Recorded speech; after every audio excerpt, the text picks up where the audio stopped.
Good morning, I'm Chris Mamazelis and welcome to Southern Cross University News, a local news service provided by students to cover the Northern Rivers region of New South Wales and the South East region of Queensland. We bring you up to date on all the issues that affect our local community with hard-hitting news, local stories, university news and sport.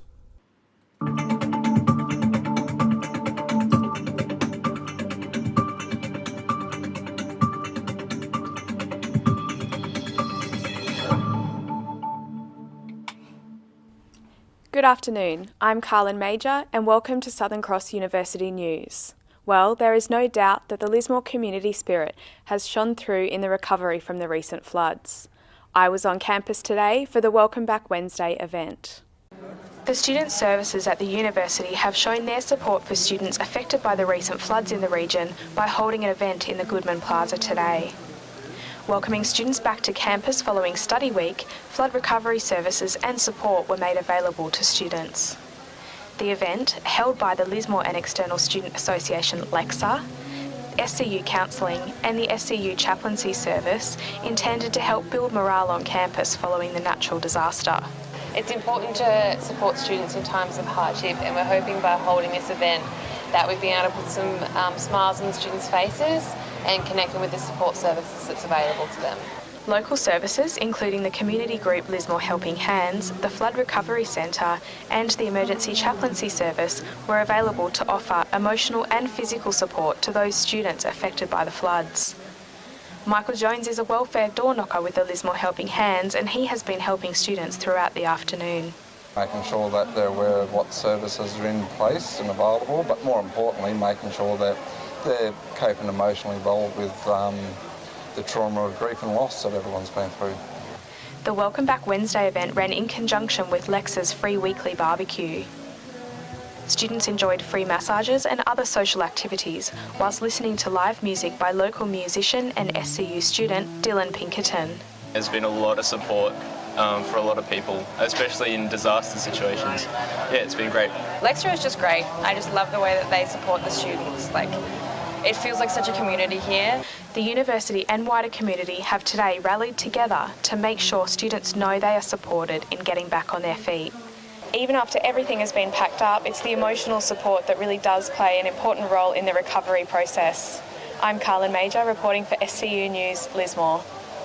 Skin cancer is a huge issue, affecting 2 in every 3 Australians.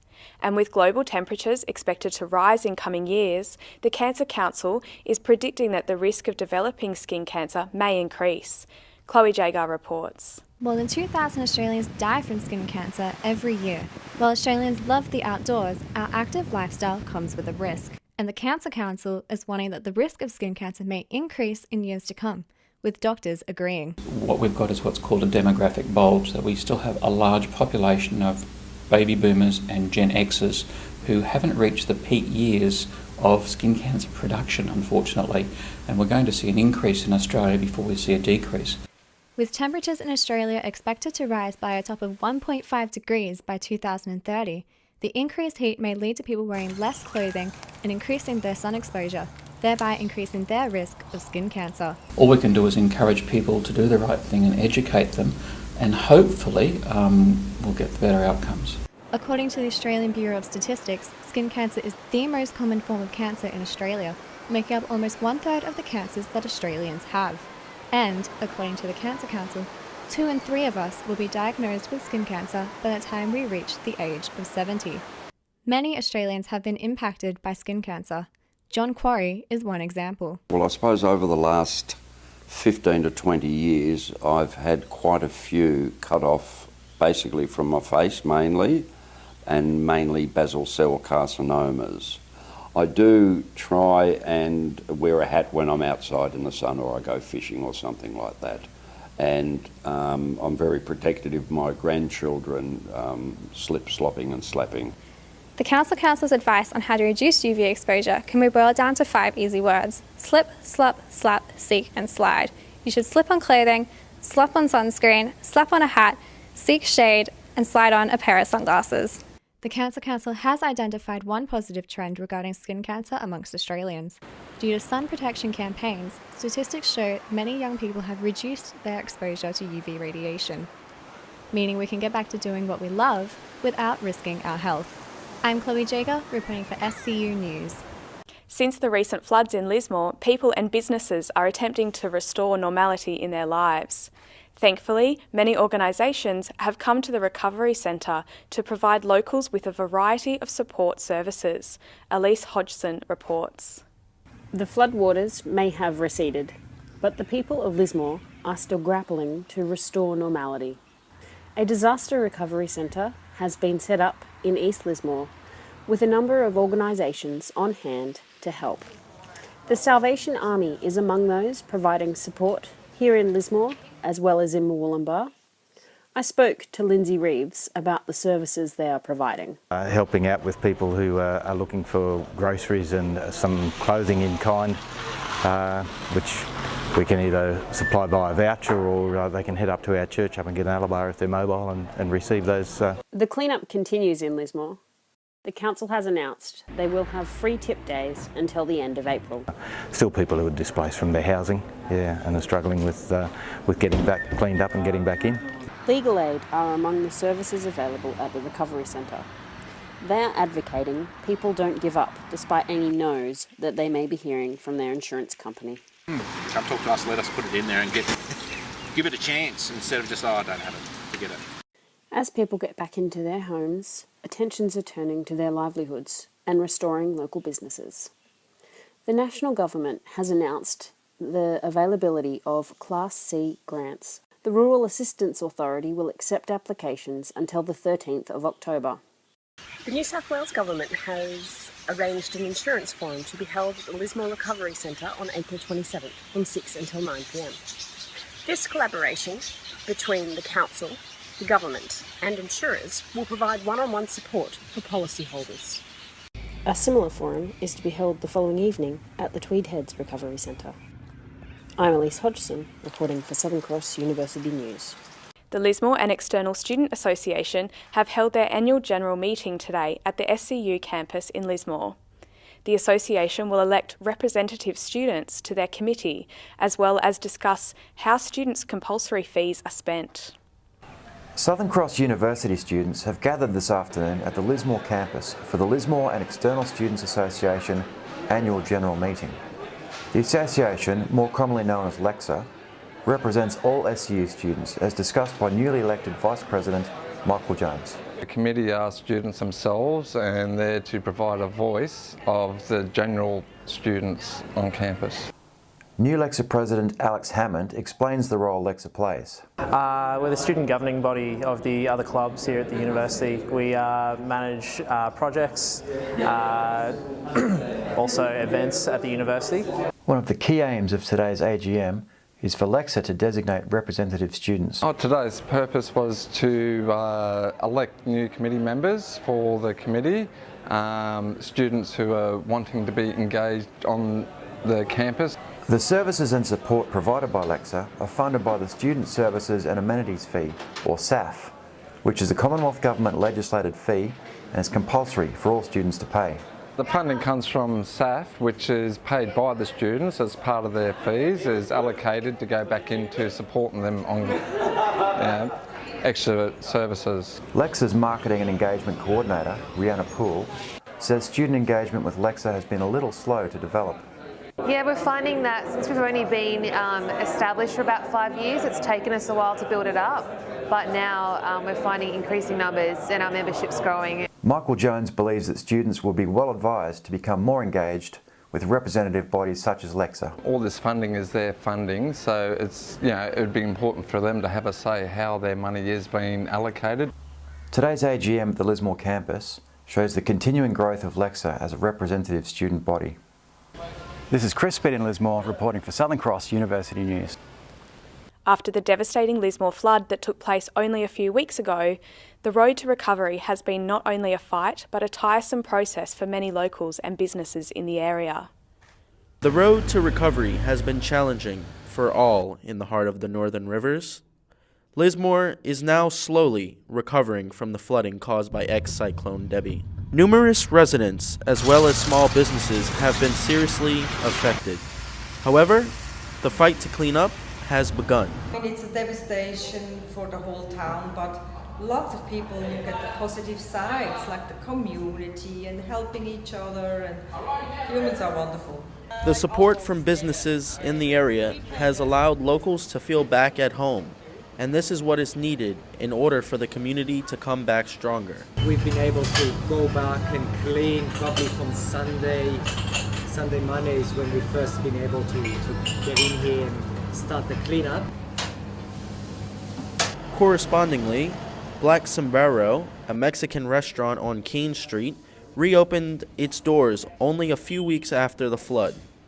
The owner, Julie Dixon, decided to create and hang red heart flags to symbolize the town's resilience and survival after the floods. I just got this idea of creating like a heart flag to put out the front of our restaurant, just to say, like, you know, we can do this, we can rise up, burn the mud off, and we can keep going. About 16 of the red heart flags are now hanging from majority of businesses in the CBD. It's very homely community. It's a great way to channel the energy, the creative energy is a way to rebuild from all the loss and see it as a new beginning and a new chapter. That number continues to grow as more local businesses find out about the creative initiative. I think it's a good idea if the community has some sort of symbol to rally around and focus and show. It's an outward show of courage and getting back to normal in some way. It has been a challenge for the community to come back from the recent devastation caused by ex-Cyclone Debbie, but the support from businesses in the area is there. I'm Chad Legnon reporting from Southern Cross University News. It is always an intense rivalry when two sides play each other in the Far North Coast Premier League hockey competition, and the game between East Lismore and Grafton City Bears was no exception. Marissa Newman has the story. On Sunday, the 30th of April, East Lismore and Grafton City Bears faced off in the Far North Coast Premier League hockey competition. The game was played hard and fast, with both sides hungry for the victory. A contentious penalty stroke decision in the first half caused tempers to flare on both sides, with the umpires needing to bring the captains in for a discussion. No, right or wrong, it doesn't matter. What he saw there and what I see down here, we're two different people, okay? Alright, so what we know is what you have to take. I don't want people questioning this. Just play the game. At half-time, East Lismore in their lead 4-1, having scored some hard-hitting goals, but the Grafton side wasn't done yet. Grafton City Bears picked up the pace after the half-time break, coming out with a new energy and determination. The side from Grafton was unlucky not to come away with at least a draw, as David Dard explains. So, really stoked with how the guys went today. We came up here missing 5 A-grade players, so a lot of guys had to back up from reserve grade. Our goalkeeper had an absolute blinder, and some of the young fellas, young Mikey Wright really stood up. Got another old bloke up here, Rick Sampson, he had a really good game for an old fella. Besides that, everyone really stuck in. Considering we were down 4-1, we got back to 4-3. Could have got a draw at the end, but just fortunately missed out, so still pretty happy to come away with a 4-3 loss. East Lismore were happy with their performance, but noticed that there were some areas for improvement. Player Reece Amos spoke to us more. Pretty good game today, bloody hot weather out there. Did well, first half, we're all over them 4-1. Let them back into the game a bit with 2 goals, and but overall we've played pretty well. Obviously can improve in some spots, but we'll get better as a team and go from there. It was a hard-fought game with tensions at an all-time high, with Bears unfortunate not to pull off the ultimate comeback, losing the game 3-4. This has been Marissa Newman reporting for Southern Cross University News. If you have trouble remembering what rubbish goes in which bin, it's going to get harder with the introduction of a new bin system. Jessica Neal reports. Tweed Shire Council is going to implement the 3-bin system during the first week of July to help reduce household waste going to landfill. Tweed Council aims to reduce the amount of organic waste by having a new green-lidded bin specifically for organic household waste, which will benefit the environment. Organic waste in landfill is a bad thing because it creates methane, which goes into the atmosphere. It creates leachates which get into the soil and groundwater. The 3-bin system will help Tweed reach the target to divert 70% of waste from landfill by 2021 set by the New South Wales Government. The new system will give households a bin for their garden and food waste. It will continue to have the yellow bin for recycling and the red bin for household waste that cannot be recycled or go into compost. Tweed resident and mother of 2, Erin Elladines, sees the benefits of the new system for a future of the environment.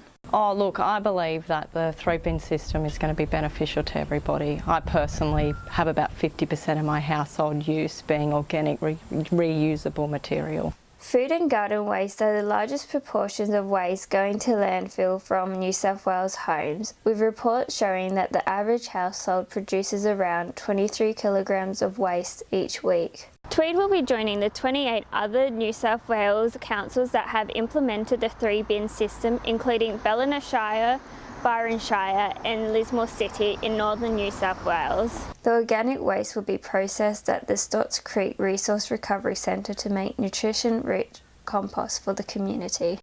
I'm Jessica Neal reporting for Southern Cross University News.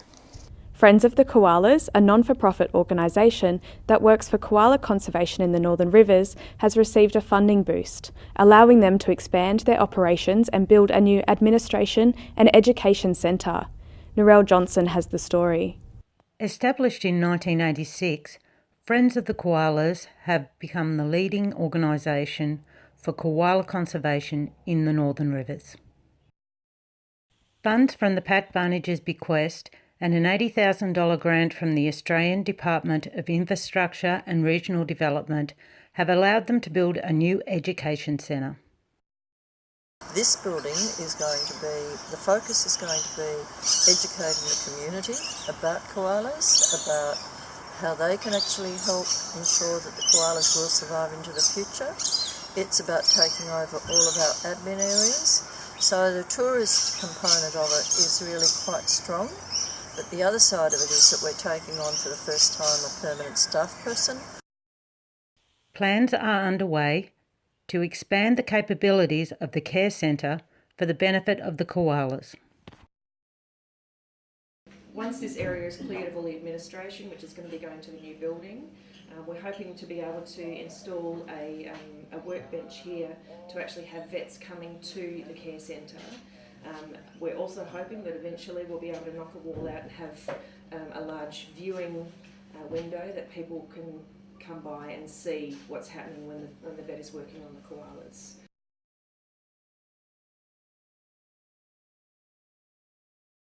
Since its beginning, Friends of the Koalas have released over 1,000 koalas just like Cyclone and hope for many more in the future.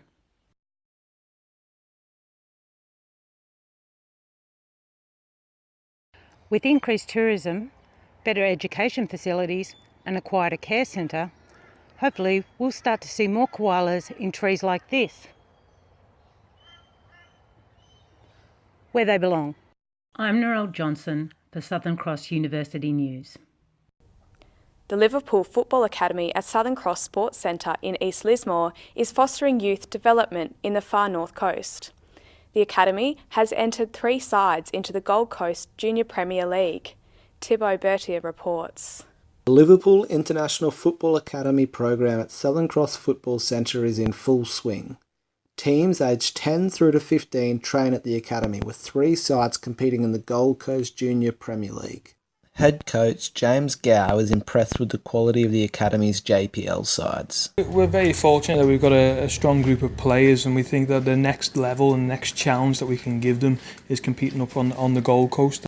The academy aims to provide players with skills both on and off the pitch. For us, the first and foremost is that we try and provide an environment in which the players are good people off the pitch as well as on the pitch. You know, we focus a lot on values and the things that we hold dear to players at Liverpool football clubs. The academy provides players with the same curriculum underwent by some of Liverpool's best. I think the key is that we also use the curriculum and the technical program that we use at Liverpool Football Club in the UK. So the players are experiencing the same sessions that players like Ben Woodburn, Trent Alexander-Arnold, Stephen Gerrard, all these guys that go on to play for Liverpool's first team have experienced as well. General Manager Scott Collis says the academy provides local players with the opportunity to play at a higher level on a more regular basis. They're playing in a higher level competition against some very strong clubs, and they're playing each week together, getting a chance to put in practice what they're learning on the pitch. Previously, opportunities for Far North Coast players to test themselves at a higher level has been limited due to the region's geographical location on the Queensland-New South Wales border. It's just been because of where we are, right at the end of Newcastle's region. We just haven't been able to offer that opportunity before. The future of football on the Far North Coast looks bright. This is Thibaut Berthier reporting for Southern Cross University News. People living in regional areas rarely get the opportunity to gain experience working at events on the world stage. NEP Australia's host broadcast training program will be offering internships for the Gold Coast 2018 Commonwealth Games. With more than 140 mobile broadcast units and over 50 studios and custom control rooms around the globe, this international opportunity will deliver an integrated learning experience to the next generation of live television program makers.